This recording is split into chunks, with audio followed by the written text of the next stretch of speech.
que incide sobre essa tinta. Então, assim, essa lei estadual, ela não pode atribuir a essa empresa a condição de substituta tributária em relação ao ICMS. Não pode, porque ela nem é contribuinte do ICMS. Mas poderá determinar o recolhimento antecipado do ICMS incidente sobre a prestação de serviço de pintura. Não incide ICMS sobre a prestação de serviço de pintura.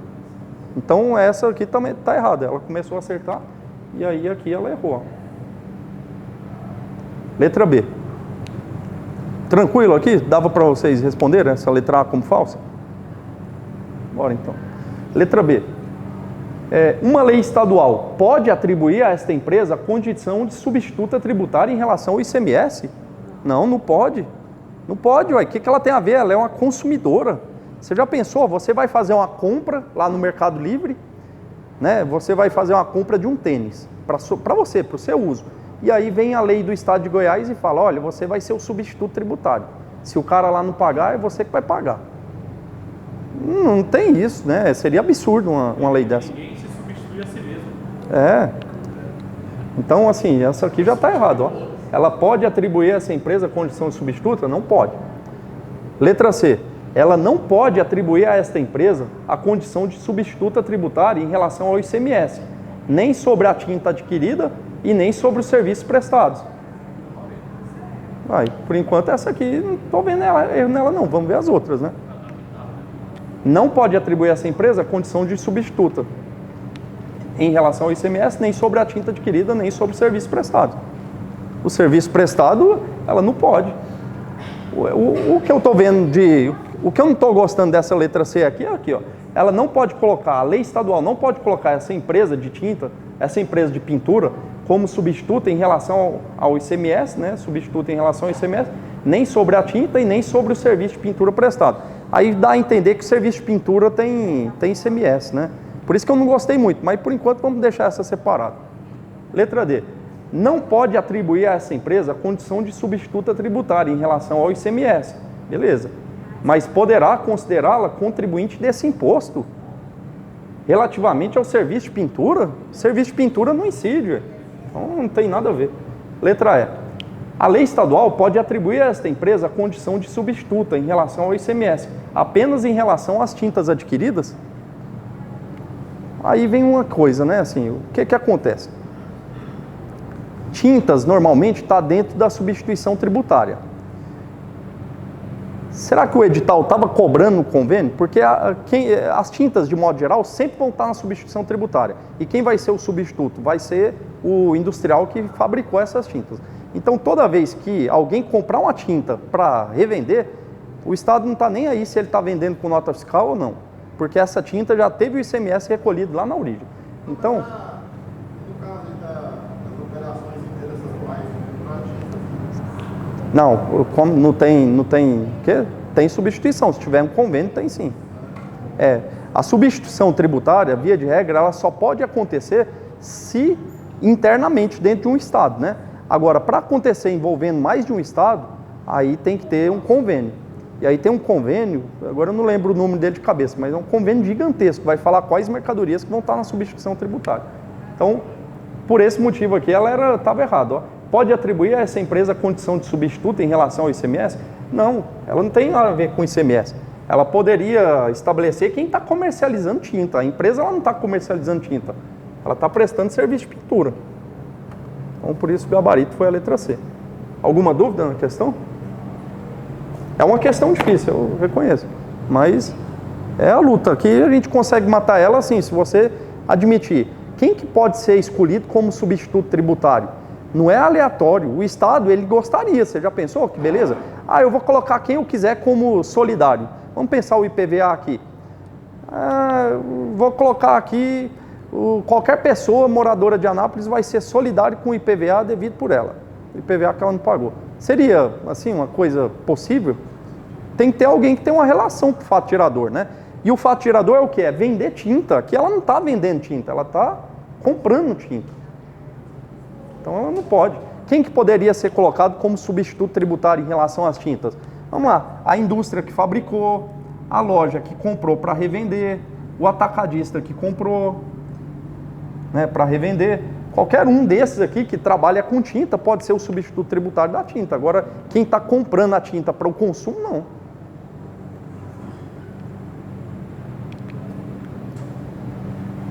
Mais uma hipótese de não incidência. Operações de qualquer natureza de que decorra a transferência de propriedade de estabelecimento industrial, comercial ou de outra espécie. Isso daqui, lá no direito empresarial, a gente estuda isso, tem um nome, é o trespasse. Quando você compra um estabelecimento, não há circulação jurídica das mercadorias, há uma mudança societária. Vamos entender isso com calma. Imagina que você passou no concurso e agora você quer, você não pode, você pode ser proprietário, você pode ser sócio de alguma coisa, você não pode ser administrador, né?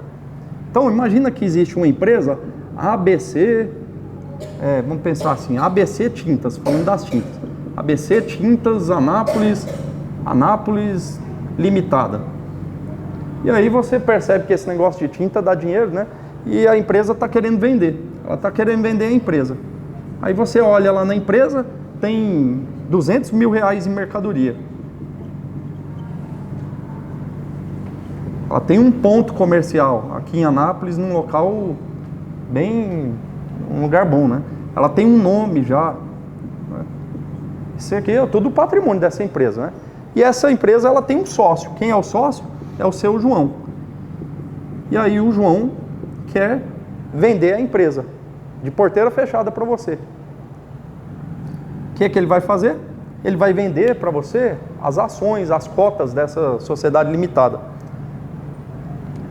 A empresa vai continuar existindo. A única coisa que vai mudar é o contrato social dela, que lá está lá no lugar de João vai aparecer Maria.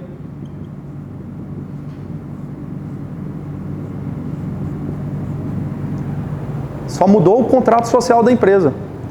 A empresa continua, as latas de tinta continua, o ponto, o nome, não mudou nada. Só mudou o sócio. Você fez uma mudança societária na empresa. E é isso que está falando, olha, não incide ICMS quando houver mudança societária. Isso é diferente de transferência de estoque. É diferente de... Houve circulação jurídica aqui, gente? A tinta, ela saiu de um lugar e foi para outro, assim? Saiu de um proprietário e foi para o outro? Não. Quem que é dono dessas tintas é a ABC Tintas Limitada. O que mudou foi o contrato social, que tinha um sócio e agora tem outro. O proprietário continua sendo a ABC Tintas, ela tem uma personalidade jurídica própria. E aqui ele só está falando isso, olha, não incide ICMS quando não houver circulação jurídica, quando houver apenas a mudança de proprietário, de uma mudança societária. É diferente, olha só como seria diferente a situação. Ó. Imagina que a ABC Tintas Limitada, ela tem um sócio aqui que é o João, né? O João está quebrado e ele quer vender essa empresa, só que ele não acha ninguém para comprar. E aí tem o cara aqui do lado, um concorrente, que se propõe, fala, ô João, você está quebrado, ninguém vai comprar a sua empresa, a empresa XYZ Tintas, ela está aqui bombando e aí ela vê uma oportunidade, né? E fala, olha, você faz o seguinte, me vende esse estoque seu aí, eu te pago 200 mil, ele vale 200 mil, eu vou te pagar o preço. Aí ele vai pegar esse estoque e vai sair daqui e vai para cá. Agora teve circulação jurídica de mercadoria. A mercadoria pertencia à ABC, agora ela passou a pertencer a XYZ. Não houve mudança societária. Então a prova vai querer colocar assim, ó, transferência de estoque. Transferência de estoque é fato gerador de ICMS. Diferente de mudança societária. Você sabe o que chega muito lá pra gente? Mudança societária, assim, incorporação. A empresa XYZ, na verdade, ela vai incorporar a empresa ABC. Ela vai incorporar. E nessa incorporação, o que vai acontecer com a ABC? Ela pode até deixar de existir, né? Na incorporação, na mudança societária, não há fato gerador de ICMS. Agora é diferente quando se trata de uma transferência de estoque. Daqui a pouquinho a gente vai ver uma questão que foi cobrada esse conceito, e aí vocês vão, talvez, por meio da questão, conseguir entender melhor, né? Vamos ver o inciso 7. Não incide ICMS sobre operações decorrentes de alienação fiduciária em garantia, inclusive a operação efetuada pelo credor em decorrência do inadimplemento do devedor. Aqui a gente pode interpretar isso sob dois ângulos. Vamos ver primeiro o que está escrito. Não incide ICMS sobre operações decorrentes de alienação fiduciária em garantia. O que é isso? Quando você vai comprar um carro financiado, esse carro pertence a quem? Ele pertence à concessionária, em primeiro lugar. E aí você aparece aqui para fazer um financiamento. Quem que vai comprar esse carro? Quem vai comprar é o banco. Quem vai ser o proprietário desse carro vai ser o banco. A concessionária vai vender para o banco. E nessa venda há fato gerador do ICMS, porque houve uma mudança de titularidade jurídica do veículo. O veículo pertencia a uma concessionária e agora pertence ao banco. Tranquilo? Agora o banco te chama e vai fazer uma relação comercial com você. Ele vai deixar você usar esse carro, né? Ele vai te dar a posse desse carro, ele não vai te dar a propriedade. Ele vai te dar a posse desse carro.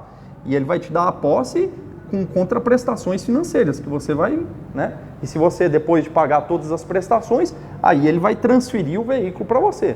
O que está dizendo o primeiro dispositivo? Olha, o ICMS não incide em operações decorrentes de alienação fiduciária em garantia. Qual que é a operação?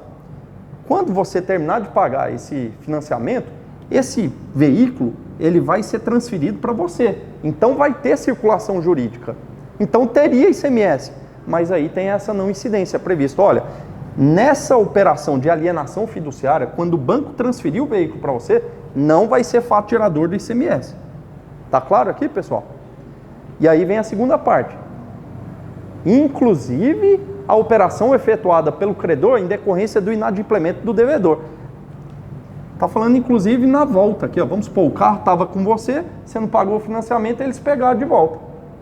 E aí, não houve a circulação jurídica mesmo, porque a propriedade já era do banco, e ele só deixou claro, não vai incidir. Mas a lei foi escrita quando tinha dúvida ainda se incidiria sobre a circulação física. Então, para isso, está claro aqui, ó. Se for contrato de alienação fiduciária em garantia, não se preocupem com o ICMS. O ICMS vai incidir só nessa primeira operação aqui, ó. Nessa aqui, da concessionária para o banco. Se houve uma cessão de direitos também não, né? Como? Por exemplo, o propriedade comprador. Ah, sim. Não, também não. Porque aí não é nem mercadoria, né? Aí é bem.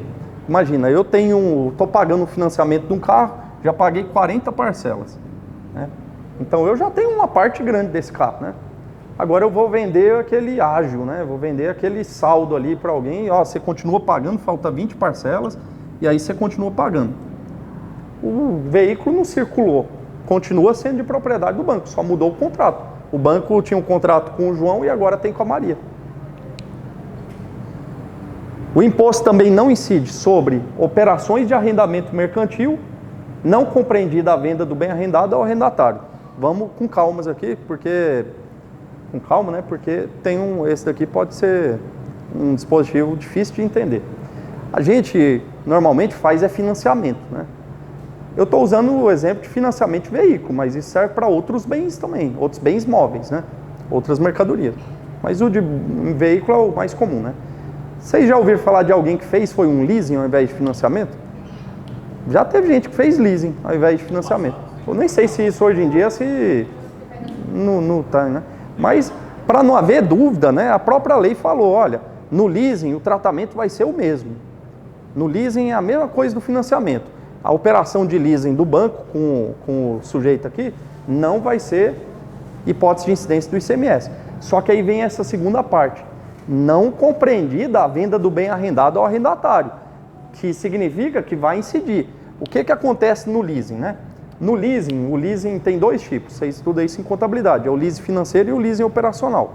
Aqui ele está falando de leasing de forma genérica, né? Mas é mais fácil a gente entender pensando no leasing financeiro, que é o mais parecido com o financiamento. Você paga as parcelas, né? Só que normalmente fica um restante lá, para você pagar se você quiser, né? Olha, você vai me pagar para esse veículo, Elvésio, você fez um leasing aqui comigo, 60 parcelas de R$1.000. Depois, se você terminar de pagar esse leasing, o veículo volta para mim e acabou o nosso contrato. Se você quiser, você faz outro leasing. Ou então, você paga uma parcela restante de R$500. você paga um restante lá de R$500. Vocês já ouviram falar isso? Vocês pagam um valor lá, é uma opção de compra. Se você pagar essa última parcela aqui, é uma opção de compra, uma opção porque você tem essa opção de fazer ou não. Não, esse carro já está caindo os pedaços, não serve para mais nada mesmo, eu não quero não. Então acabou. Ou você pode pagar os R$500 e depois vender ele no ferro velho por 800, né? E aí o que a Lei Candir falou? Que nessa opção de compra, aí vai incidir o ICMS. E aí foi um tiro no pé que o legislador fez. Porque veja só, olha o tiro no pé que o legislador deu, colocando que vai incidir ali, nessa situação. Imagina que você compra um carro com um leasing financeiro, né? Você paga 60 parcelas de R$1.000. E se você quiser, vai incidir sobre essa última operação. E é uma operação que vai ter um valor de operação de R$500, nesse exemplo que eu estou dando. Sempre o valor residual, que você vai ter a opção de pagar ou não, é um valor baixinho. Se incidir o ICMS, o que significa isso? Que a concessionária, ela vai ter o direito de se creditar. Porque olha só, imagina que o veículo pertence ao banco, né? E aí você foi lá e fez todo o pagamento. Nessa primeira aqui, ó, a concessionária vende para o banco, a leasing, a empresa de leasing, né? O arrendante. Vou colocar aqui para vocês entenderem com calma isso daqui. A concessionária vai vender esse carro para o arrendante. Quem que é o arrendante? É a empresa de leasing, arrendante. Se ela vai vender o carro para a empresa arrendante, a empresa de leasing, o que significa? Que isso aqui vai incidir. Se vai incidir, a empresa arrendante vai poder se creditar. Não vai poder se creditar? E ela vai se creditar de quanto? Do valor total do ICMS, né? Vamos supor, foi um carro de R$100 mil e incidiu um total de 19% de ICMS. Então ela vai poder se creditar de 19 mil, ok? Agora a empresa arrendante, ela vai fazer o leasing com o arrendatário, né? Aí vai pegar aqui o arrendatário,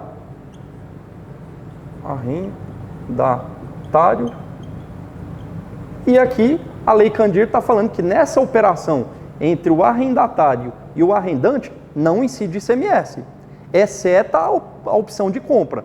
Então beleza, aí eu vou fazer um arrendamento aqui, né? Ela comprou por 100 mil, vamos supor que ela vai vender por 105 mil, 60 parcelas de 2 mil, não, de 1.200. Tem que fazer a conta certinha. Estou chutando aqui, falou. Mais uma opção de compra de R$500. Sobre essa operação aqui, não incide, a não ser pela última opção de compra. Se essa opção de compra de R$500 vai incidir, o que significa que vai acontecer? Que ela vai ter que pagar ICMS. Mas ela já tem um crédito de 19 mil. Quanto que dá 19% de 500? 1.900, 800, 950. Então beleza, ela se creditou de 19 mil e depois ela vai se debitar de 950. Você acha que ela vai... 95? Desculpa. Estou fazendo errado. 95. Você acha que ela vai achar bom ou ruim isso aqui? Ela vai achar bom. Você sabe por quê? Se essa última operação aqui fosse não incidência, essa da opção de compra fosse não incidência, você sabe o que tem que acontecer? Salvo disposição em contrário, a isenção ou a não incidência implica o quê?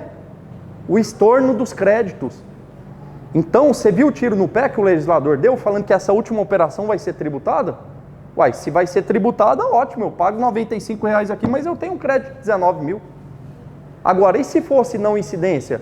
Se fosse não incidência, você não vai pagar nada aqui, ó, nessa última operação de opção de compra. Mas você vai ter que jogar o crédito fora. Vocês entenderam o tiro no pé? Aí, para contornar isso, você sabe o que eles tiveram que fazer? Tiveram que fazer um convênio do Confaz e falar, olha, a Lei Candir que fala que vai ser incidência, não vai? Operação de arrendamento mercantil não compreendida a venda do bem arrendado ao arrendatário. Então, a venda do bem arrendado ao arrendatário, com aquela opção de compra, vai ser hipótese de incidência, beleza? Mas agora a gente tem um convênio do Confaz que concede uma isenção. Então, nessa operação aqui, ó, nessa opção de compra, a gente tem uma isenção. E essa isenção significa o quê? Salvo disposição em contrário, a não incidência ou a isenção implica o estorno dos créditos. Então, nessa última operação, ele tem uma isenção, paga zero, mas aqueles 19 mil que ele se creditou, ele tem que passar uma borracha. Vocês entenderam isso? Eu tive que contar toda a história para vocês poderem entender, mas espero que tenha sido claro, né? Enfim, a Lei Candir fala que a venda do bem arrendado ao arrendatário incide ICMS. No entanto, tem uma isenção, porque seria uma burrice muito grande querer cobrar ICMS daqueles R$500 e permitir o cara ficar com crédito. Ó, FCC 2014, lá no Rio de Janeiro. Inclusive tem a prova, né? Acho que é hoje ou amanhã, né? Prova do auditor do Rio. A Constituição Federal delegou à Lei Complementar 87/96 a responsabilidade de definir vários pontos da operacionalização do ICMS no território nacional. A Lei Candir, gente, é o que vocês têm que ter no coração, porque se vocês forem fazer prova no Piauí, no Rio de Janeiro, onde for, é isso daqui. E no próximo encontro nosso, eu vou trazer as questões que caíram lá. Vocês vão ver, vai estar falando assim, com base na lei do Rio de Janeiro, a gente vai resolver com base na Lei Candir. Então, a Lei Candir, ela fala sobre vários pontos da operacionalização do ICMS. Considerando as normas de tal lei complementar, é correto afirmar que não haverá incidência do ICMS em operações de qualquer natureza de que decorra a transferência de estoque de mercadorias de estabelecimento industrial, comercial ou outra espécie. Certo ou errado? Transferência de estoque, olha a pegadinha. Em 2014 ele já estava querendo cobrar isso. Ó, defensor público lá de São Paulo. Já é um concurso assim, já jurídico, né? Mas recente também, assim, né? Mais ou menos recente, né? FCC 2019. Foi ontem. Acerca do imposto, acerca do ICMS, é correto afirmar que, letra A, vamos um por uma, gente. E vamos raciocinar, não fiquem no passivo aí, vamos fazer junto. A contratação de arrendamento mercantil caracteriza fato gerador do ICMS? Não, isso aí é um contrato que você faz com um banco.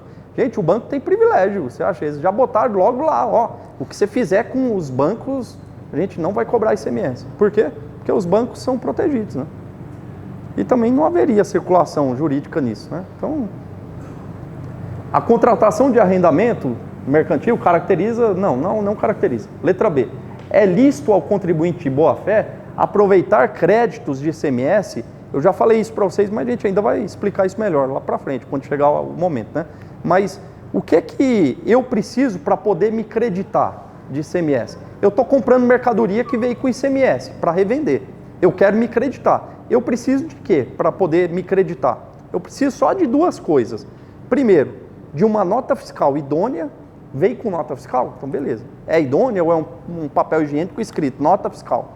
Não. É uma nota fiscal bonitinha, tem um número aqui, a chave, né? Precisa do meu vendedor lá, o remetente, ter recolhido o ICMS, ele ter pago, ele está adimplente? Não precisa. Então eu preciso só de duas coisas. Eu preciso de uma nota fiscal idônea e de fazer essa escrituração dentro do prazo. Ah não, eu achei uma nota fiscal aqui de 1980. Eu vou me creditar dela. Não, já passou o prazo. Você tem um prazo de 5 anos para poder utilizar o crédito. Então, para isso, é lícito ao contribuinte de boa-fé aproveitar créditos de ICMS decorrentes de nota fiscal posteriormente declarada inidônea. Posteriormente declarada inidônea. Uai, eu não sou perito, eu vou saber se isso daqui é idôneo ou não. Eu preciso ter critérios objetivos, né? Estava escrito nota fiscal, é igualzinho em todos os modelos de nota fiscal. Tem a chave aqui, agora eu vou ter que fazer uma perícia, vou ter que contratar um perito? Não. E se futuramente essa nota for declarada inidônea? Aí é futuramente, eu vou poder me creditar assim. Tudo certo aqui. Desde que demonstrada a existência da compra e venda indicada no documento. Perfeito.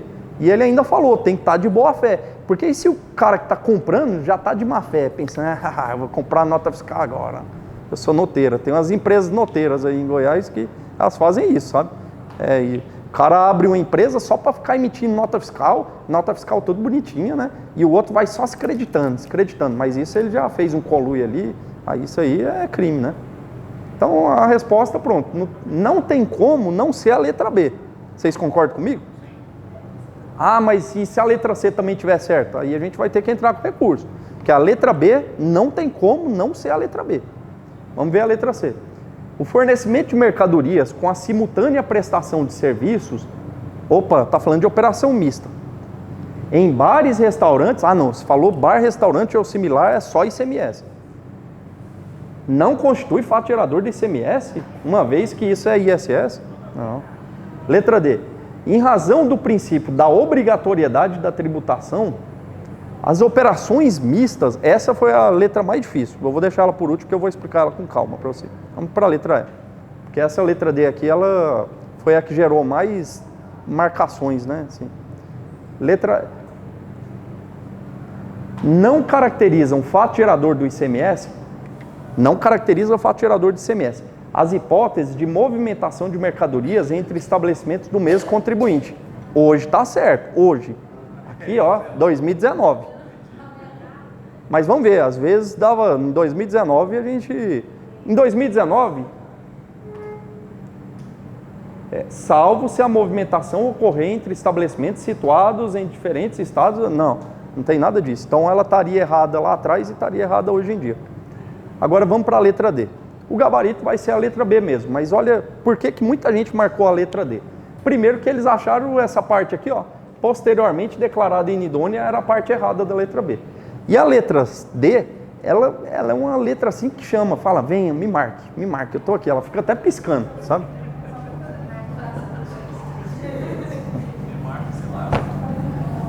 Só que isso daqui envolve muito mais direito tributário do que legislação tributária.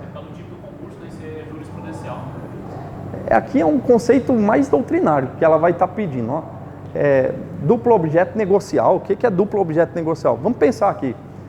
Em razão do princípio da obrigatoriedade de tributação, eu não conheço esse princípio, mas a gente pode ir pela intuição também. A obrigatoriedade da tributação realmente você não pode, o auditor não pode dispensar o pagamento, se aquilo está previsto na lei, é obrigatório a tributação. Vamos pensar assim.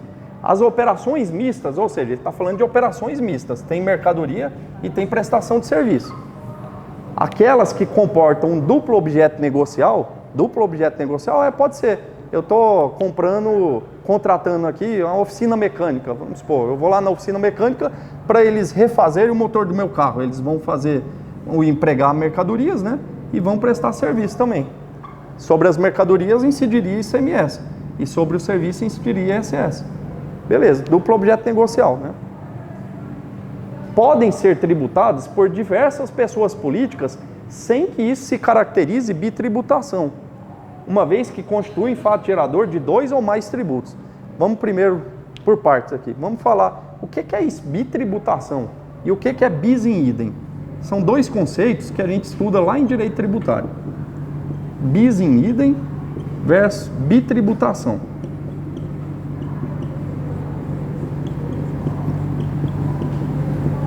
O bis in idem, gente, é quando o mesmo ente político tributa o fato gerador mais de uma vez. Bis in idem, assim, tá acontecendo 2 vezes. O mesmo ente político tá tributando o fato gerador mais de uma vez. É uma coisa assim meio ridícula, né? Você pensa, eu já paguei o tributo e agora vou pagar de novo sobre a mesma coisa. O melhor exemplo que eu conheço de bis in idem é o imposto de renda da pessoa jurídica e a contribuição social sobre o lucro líquido. Quem que cobra, quem que é o ente político responsável pelo imposto de renda da pessoa jurídica? A União. E quem que é o ente político responsável pela CSLL, contribuição social sobre o lucro líquido? A União. O que é fato gerador do imposto de renda da pessoa jurídica? O lucro. E o que é o fato gerador da contribuição social sobre o lucro líquido? O lucro. Ou seja, se você tem uma empresa e tiver lucro, se você estiver lá no lucro real, você vai ter que recolher imposto de renda da pessoa jurídica e vai ter que recolher CSLL também. Qual que você falou que é a alíquota do CSLL? 9%, né? E imposto de renda da pessoa jurídica é uma média de 15%. Então, olha só, Por que eles não poderiam resumir tudo e falar, não, é 24%? Eles colocaram 2 tributos sobre a mesma coisa, cobrado pelo mesmo ente. Isso pode? Pode. Está previsto na Constituição, desde que nas hipóteses previstas na Constituição, né? Isso é o que a gente chama de bis in idem. E bitributação? Bitributação é sobre o mesmo fato gerador ter mais de um tributo, só que por entes diversos, né? Imagina, se o Estado pudesse cobrar algum tributo sobre o lucro, aí seria bitributação. A bitributação, via de regra, ela é proibida. Ela é proibida. Via de regra, a bitributação